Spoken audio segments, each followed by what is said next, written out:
The Game of Life and How to Play It by Florence Scovel Shinn. Chapter 4. The Law of Non-Resistance. Resist not evil. Be not overcome of evil, but overcome evil with good. Nothing on earth can resist an absolutely non-resistant person. The Chinese say that water is the most powerful element because it is perfectly non-resistant. It can wear away a rock and sleep away all before it. Jesus Christ said, "Resist not evil," for he knew in reality there is no evil, therefore nothing to resist.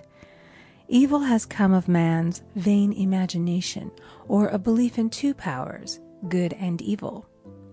There is an old legend that Adam and Eve ate of Maya, the tree of illusion, and saw two powers instead of one power, God. Therefore, evil is a false law man has made for himself through psychoma, or soul sleep. Soul sleep means that man's soul has been hypnotized by the race belief of sin, sickness, and death, etc., which is carnal or mortal thought, and his affairs have outpictured his illusions. We have read in a preceding chapter that man's soul is his subconscious mind, and whatever he feels deeply, good or bad, is outpictured by that faithful servant. His body and affairs show forth what he has been picturing. The sick man has pictured sickness, the poor man poverty, the rich man wealth. Young people often say, "Why does a little child attract illness when it is too young to even know what it means?" I answer that children are sensitive and receptive to the thoughts of others about them, and often outpicture the fears of their parents. I heard a metaphysician once say, "If you do not run your subconscious mind yourself, someone else will run it for you." Mothers often, unconsciously, attract illness and disaster to their children by continually holding them in thoughts of fear and watching for symptoms. For example, a friend asked a woman if her little girl had had the measles. She replied promptly, "Not yet." This implied that she was expecting the illness and therefore preparing the way for what she did not want for herself and child. However, the man who is centered and established in his right thinking, the man who sends out only goodwill to his fellow man, and who is without fear, cannot be touched or influenced by the negative thoughts of others. In fact, he could then receive only good thoughts, as he himself sends forth only good thoughts. Resistance is hell, for it places man in a state of torment. A metaphysician once gave me a wonderful recipe for taking every trick in the game of life. It is the acme of non-resistance. He gave it in this way. At one time in my life, I baptized children, and of course they had many names. Now I no longer baptize children, but I baptize events. But I give every event the same name. If I have a failure, I baptize it success, in the name of the Father and of the Son and of the Holy Ghost. In this we see the great law of transmutation, founded on non-resistance. Through his spoken word, every failure was transmuted into success. For example, a woman who required money, who knew the spiritual law of opulence, was thrown continually in a business way with a man who made her feel very poor. He talked lack and limitation, and she commenced to catch his poverty thoughts. So she disliked him and blamed him for her failure. She knew in order to demonstrate her supply, she must first feel that she had received. A feeling of opulence must precede its manifestation. It dawned upon her one day that she was resisting the situation and seeing two powers instead of one. So she blessed the man and baptized the situation. "Success," she affirmed. As there is only one power, God, this man is here for my good and my prosperity. just what he did not seem to be there for. Soon after that, she met, through this man, a woman who gave her, for a service rendered, several $1,000s, and the man moved to a distant city and faded harmoniously from her life. Make the statement, "Every man is a golden link in the chain of my good, for all men are God in manifestation, awaiting the opportunity given by man himself to serve the divine plan of his life. Bless your enemy, and you rob him of his ammunition. His arrows will be transmuted into blessings." This law is true of nations as well as individuals. Bless a nation, send love and goodwill to every inhabitant, and it is robbed of its power to harm. Man can only get the right idea of non-resistance through spiritual understanding. My students have often said, "I don't want to be a doormat." I reply, when you use non-resistance with wisdom, no one will ever be able to walk over you. Another example. One day I was impatiently awaiting an important telephone call. I resisted every call that came in and made no outgoing calls myself, reasoning that it might interfere with the one I was awaiting. Instead of saying, "Divine ideas never conflict, the call will come at the right time," leaving it to infinite intelligence to arrange, I commenced to manage things myself. I made the battle mine, not God's, and remained tense and anxious. The bell did not ring for about an hour, and I glanced at the phone and found the receiver had been off that length of time, and the phone was disconnected. My anxiety, fear, and belief in interference had brought on a total eclipse of the telephone. Realizing what I had done, I commenced blessing the situation at once. I baptized it success and affirmed, "I cannot lose any call that belongs to me by divine right. I am under grace and not under law." A friend rushed out to the nearest telephone to notify the company to reconnect. She entered a crowded grocery, but the proprietor left his customers and attended to the call himself. My phone was connected at once, and 2 minutes later I received a very important call, and about an hour afterward, the one I had been awaiting. One's ships come in over a calm sea. So long as man resists a situation, he will have it with him. If he runs away from it, it will run after him. For example, I repeated this to a woman one day, and she replied, "How true that is! I was unhappy at home. I disliked my mother, who was critical and domineering, so I ran away and was married.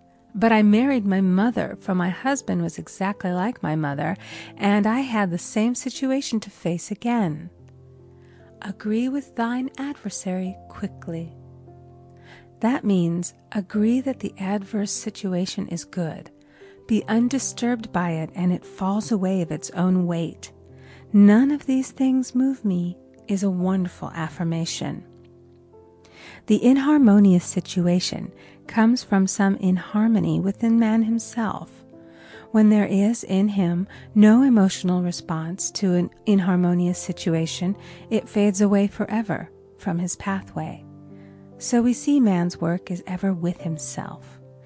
People have said to me, "Give treatments to change my husband or my brother." I reply, "No, I will give treatments to change you. When you change, your husband and your brother will change." One of my students was in the habit of lying. I told her it was a failure method, and if she lied, she would be lied to. She replied, "I don't care. I can't possibly get along without lying." One day she was speaking on the phone to a man with whom she was very much in love. She turned to me and said, "I don't trust him. I know he's lying to me."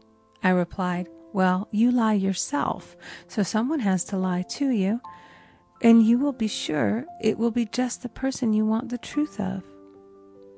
Sometime after that I saw her, and she said, "I'm cured of lying." I questioned, "What cured you?" She replied, "I've been living with a woman who lied worse than I did." One is often cured of his faults by seeing them in others. Life is a mirror, and we find only ourselves reflected in our associates. Living in the past is a failure method and a violation of spiritual law.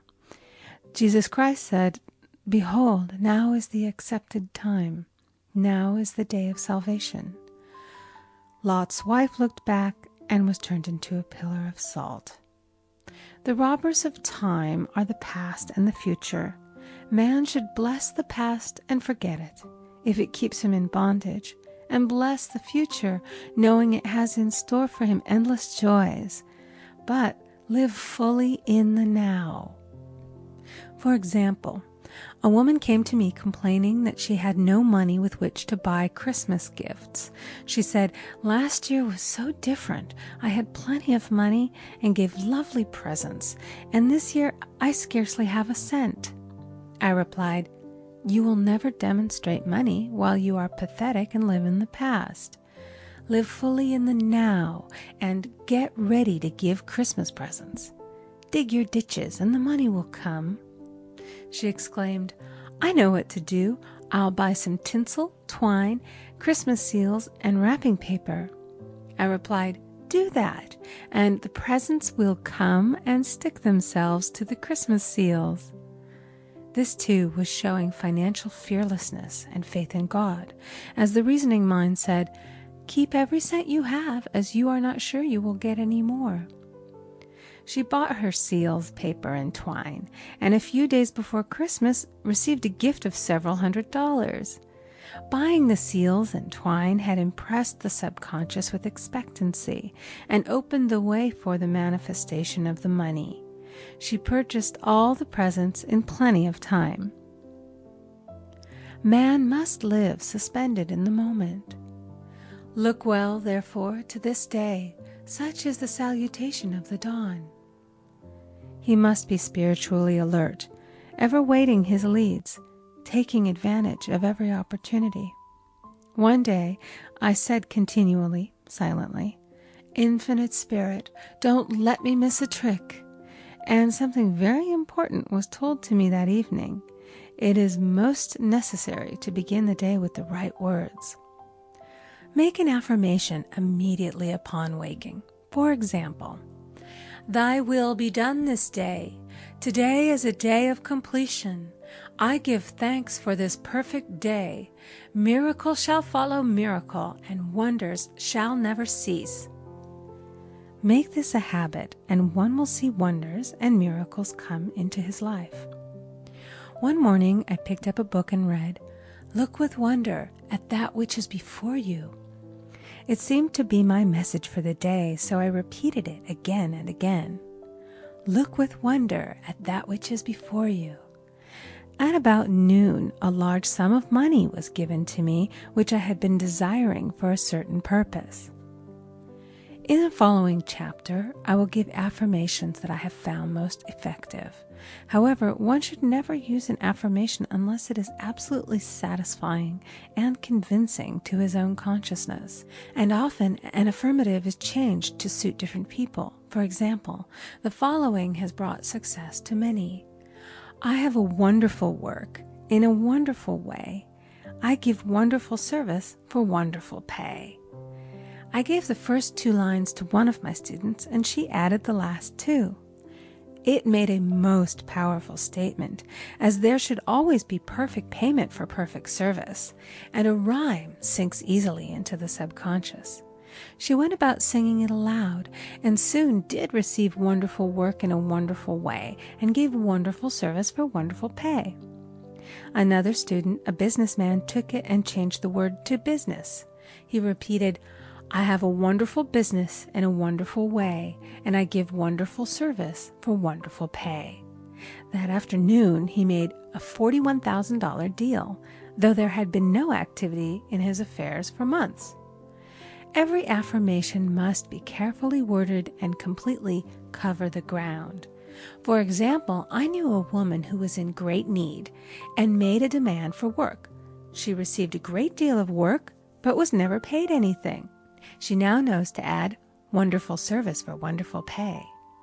It is man's divine right to have plenty, more than enough. His barns should be full, and his cup should flow over. This is God's idea for man, and when man breaks down the barriers of lack in his own consciousness, the golden age will be his, and every righteous desire of his heart fulfilled. End of chapter 4. Recording by Amy Conger.